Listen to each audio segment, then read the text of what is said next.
Welcome to the Nurse Perspective, where we delve into the vital intersection of healthcare, community, and public health nursing practices. In each episode, we'll explore a wide range of topics, from preventative care and health promotion to disease management and community engagement. We'll have special guests talking about specific topics near and dear to their hearts, and individuals with lived experiences, shedding light on the challenges and successes of public health. Let's meet the team, starting with your host. Hello, my name is Jackie Hayley, RN, and I'm the Clinical Section Manager at Two Rivers Public Health Department, and I oversee nursing and all things clinical. Hello, my name is Jordan Anderson. I am an RN, a community health nurse, and I am in charge of the STI program and the VFC-VFA programs. Hi, I'm Rosa with Two Rivers Public Health Department. I am an LPN and I am a disease investigator, and also I am your local TV nurse for our jurisdiction. And I also speak fluent in Spanish, so if you need our assistance, feel free to call. Hi, my name is Liz Weens. I'm a community health nurse at Two Rivers Public Health Department. One of the main roles I feel is I am the lead nurse for lead investigations in our jurisdiction. My name is Marilyn Warnkin. I'm an LPN. I am a program nurse at Two Rivers Public Health Department. I am in charge of immunizations, and also I do poop. Whether you're a seasoned public health nurse, a healthcare professional, a student aspiring to enter the field, or simply interested in learning more about the critical role of nursing in public health, this podcast is for you. Welcome back. Thanks for tuning in. I'm Jackie Hayley, and today we will be talking about a few Health Alert Network updates on vector-borne illness, Mpox, and human parvovirus B19 activity in the United States. Hayley Jo is also back to talk about overdose awareness, and Liz and Jordan are going to break down National Immunization Month. So, to start this off, I'm going to paint you a mental picture. You are walking in a Nebraska field. Birds are chirping, the wind is blowing in your hair, the sun is setting, and you grab your phone to take the most beautiful picture of this Nebraska sunset. When, to your surprise, birds fly through the sunset just as the picture is taken. What a glorious memory. But did you know those were most likely not birds? They were bats. And bat season is upon us. Bat season refers to the time of year when bats are most active, usually in the warmer months, when insects are plentiful. Last time, we learned that there are animals that serve as reservoirs, and animals that can carry a disease without showing the illness themselves. And bats are reservoirs. So, if you have a bat that got into your home, don't touch it. If you get it out without touching it, great. But if you do touch it and it bites or scratches you, do not release it. If you are laying in your bed and you look up and all of a sudden you see a bat, you can't tell if that bat touched you or not. So you need to catch that bat. You need to call your vet, and you need to be either have that bat tested for rabies, or you might need to have the rabies vaccine. You may need to pay for shipping. So you're going to catch that bat safely. You're going to make sure that you would have like thick leather gloves on. And when you catch that bat, you do not want to harm the bat's body, especially its head.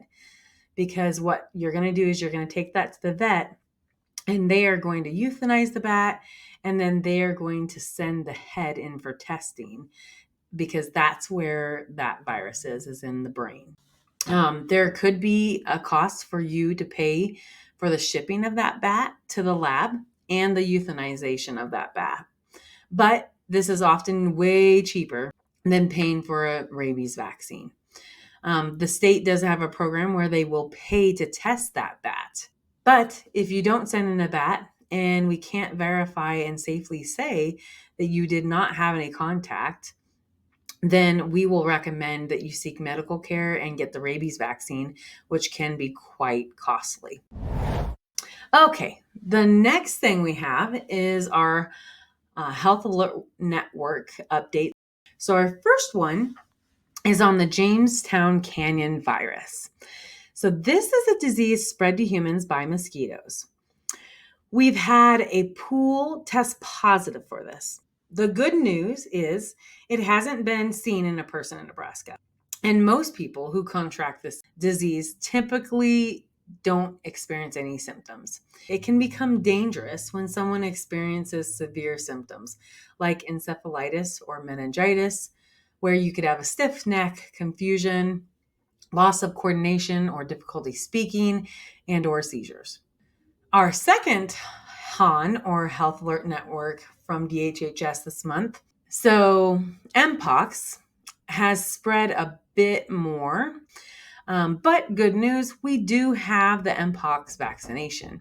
So if you are concerned or interested, you can call the Two Rivers Public Health Department and you can request that vaccine.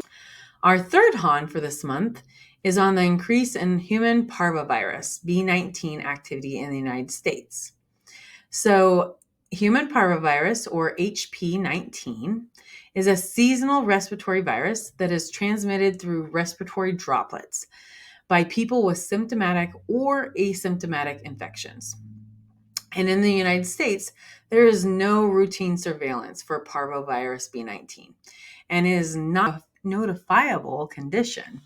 So what that means is even if you test positive for that, they are not required to let the health department know. So there's not a good tracking for this.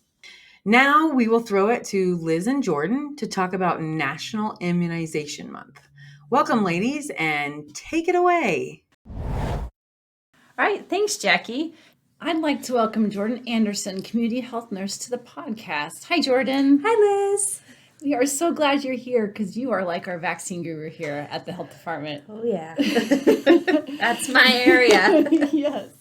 So we are so glad you're here to answer our questions. To start, August is a big month when it comes to immunizations. What's going on in August? Yeah, so August is National Immunization Awareness Month. So annually it's held in August to highlight the importance of vaccination for people of all ages and how they can help prevent serious, sometimes deadly diseases and illnesses. So we know that vaccines play an important role in keeping your family and our community as a whole safe and healthy. Mm-hmm. And those vaccines are important because not only do they protect the person who is receiving the vaccine, but they prevent the spread of illnesses throughout a community as well. So you're keeping your family, your neighbors, classmates, coworkers, everybody safe when you decide to get a vaccine. And they're the most successful and cost-effective public health tool available for preventing these diseases and deaths. In the U.S., vaccines have greatly reduced infectious diseases that once routinely caused severe illness and death. So we've come a long way. Absolutely. Vaccines are so important. Yes. How do you know when you should get immunized? Yeah, so the CDC actually has a schedule that most parents choose to follow. And pediatrician offices, your regular doctor's office follow those routine vaccines as well. Good news, if you do get behind, they can easily be caught back up. The CDC even has what's called catch-up schedules. So shows us exactly how we need to catch a kiddo back up. And this goes for adults too. So even though there's a schedule, a lot of people have questions about vaccines, and getting answers that they trust can be hard.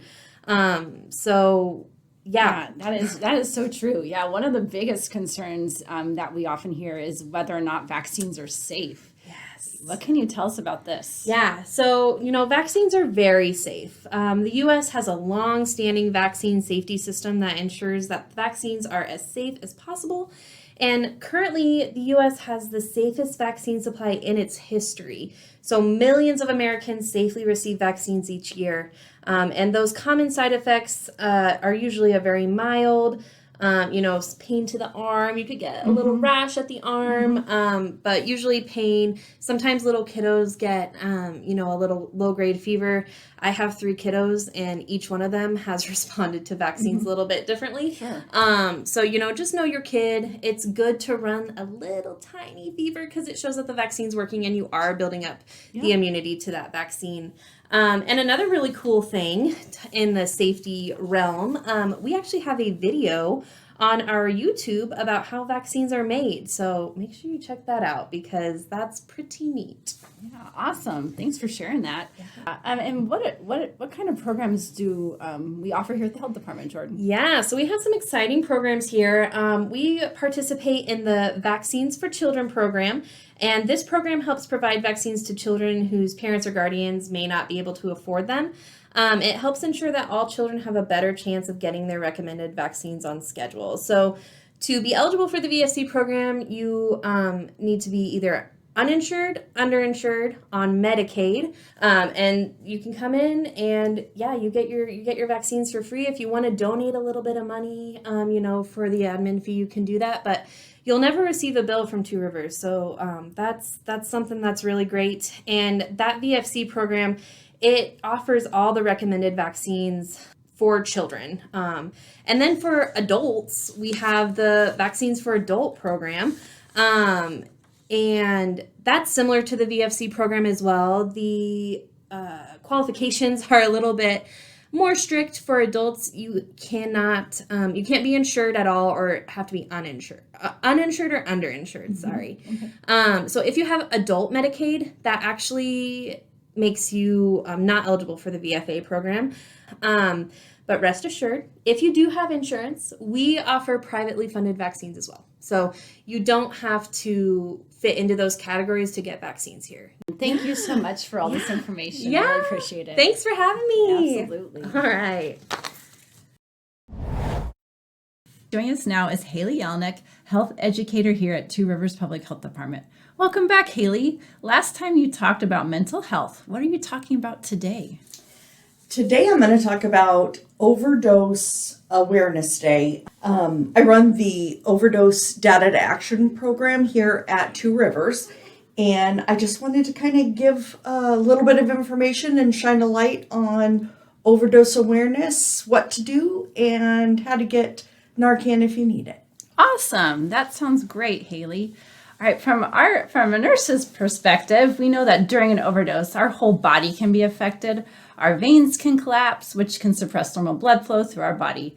When opioids enter our brain, it affects our oxygenation and can lead to brain damage as quickly as 4 minutes. Opioids affect the communication between our brain and our heart and can cause our heart rate to slow down or even stop. So not a good thing. So what can we, what does the average person, how can they recognize if an overdose is occurring?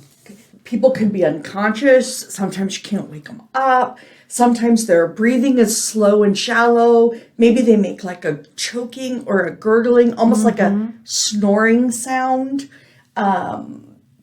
Discolored skin. They can turn purple, blues, especially in their nails and their lips. So what should we do if we see something like that happening? The first thing we always should do is call 911. And then we need to try to shake them, get them breathing again. Sometimes that can be CPR. If you think that it has something to do with drugs, and even if you don't, administer naloxone immediately. Naloxone, if it doesn't work in 2 to 3 minutes, you hit them in the other nostril with it. You can continue to hit them with naloxone until help gets there. We also need to make sure we put them on their sides in case they vomit, so it doesn't go back in and hurt their lungs. On it. Yeah, and do stuff like that.